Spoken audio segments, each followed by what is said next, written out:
I'm in Chicago at the Search Engine Strategies Conference with Tim Ash, who's an expert in conversion and landing pages and all those things.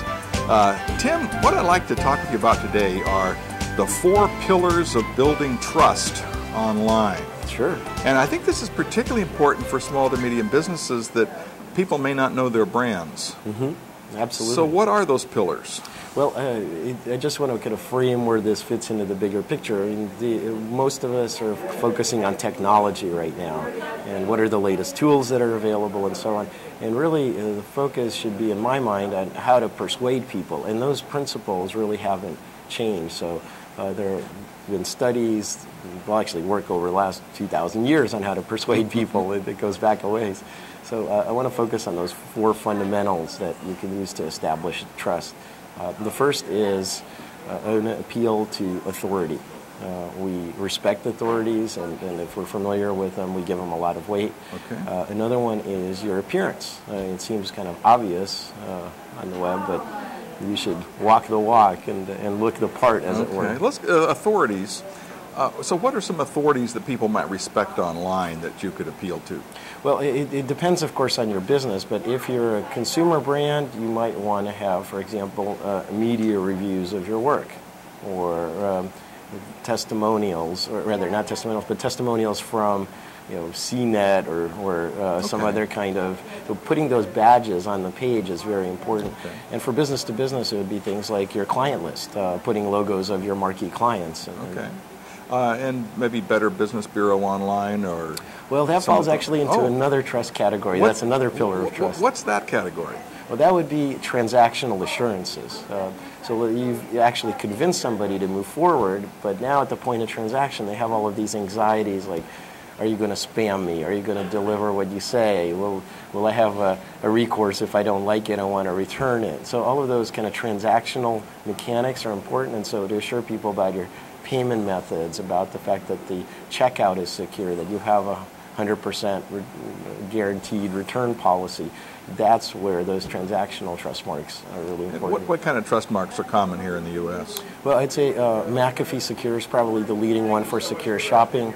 TRUSTe is one that will basically say that you've complied with an audit and that you're going to keep information private and won't spam people. Those are 2 of the major ones. But even something like putting the Visa and American Express logos and the fact that you ship by UPS. I put one of those seals that says 100% guarantee. Exactly. Guarantee. Yeah, and you want to do that in a seal rather than text, because people really don't read text too much, especially if you have a page full of it. But if you make it into a visual seal, it'll draw some more attention. Yeah. Okay, so we've talked about 2 of the pillars. There are 2 more. Yeah, so the third is something that I've talked about a lot, which is social proof. Which sometimes we're influenced by authorities whom we don't know, but often we're influenced by our peers. So the authority would be like some review from an established kind of source. Exactly, a media source. But the peer approval would be review? Well, it goes beyond reviews. There's a whole world of social media that's exploding, and reviews are definitely important, but what your friends think, basically, what your cultural tribe thinks is very important, and you pay attention to those people. If you have a close friend, you would agree with their taste in movies and music, but not necessarily your coworkers, right? So what you want to do is show as many people as possible have taken this step or decision you're being asked to take, and they're as much like you as possible. This comes from the work of Robert Cialdini, who's done a lot of work on persuasion. So the ways to actually show that on the web, one way would be to show objective large numbers, spelled out as numerals. How many clients do you have? Over 10,000 clients. Okay, since 1997. There's a reason that those things are, on mastheads and printed material as well. And then also to have reviews, but I would say don't put reviews on the home page or your landing page. Have a little link that says "See Testimonials," because you don't want to clutter it up with a bunch of text. Right. But then also things like liking and Facebook. The little like button seems to be everywhere these days.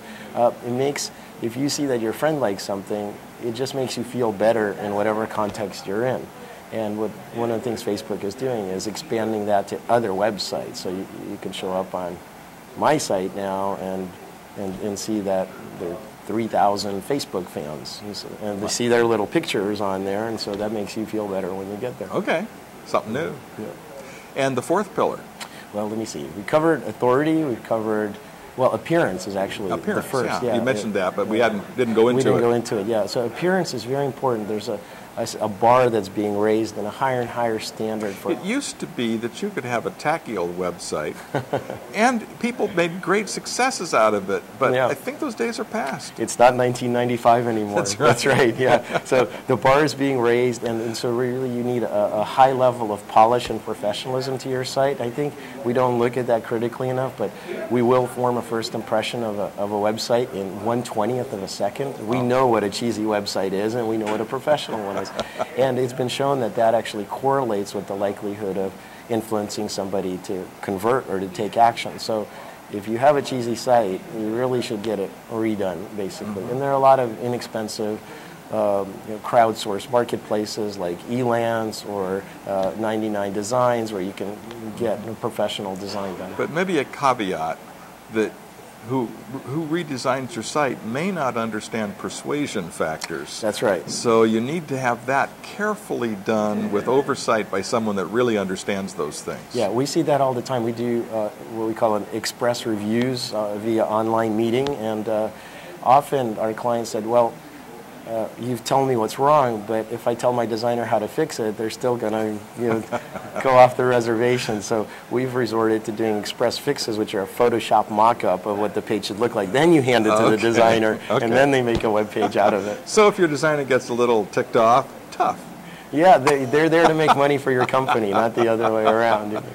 Hey, well, thanks for sharing with us those 4 pillars. Tell me about your businesses and what you do. Well, my main business is SiteTuners. We help companies, large and small, improve conversion rates through consulting and landing page testing. I'm also the co-founder of Conversion Conference, which is the first and only international conference series on improving the efficiency of websites and landing pages. All right. Well, thanks for sharing with us, Tim. It's been my pleasure. This is Ralph Wilson with Web Marketing Today.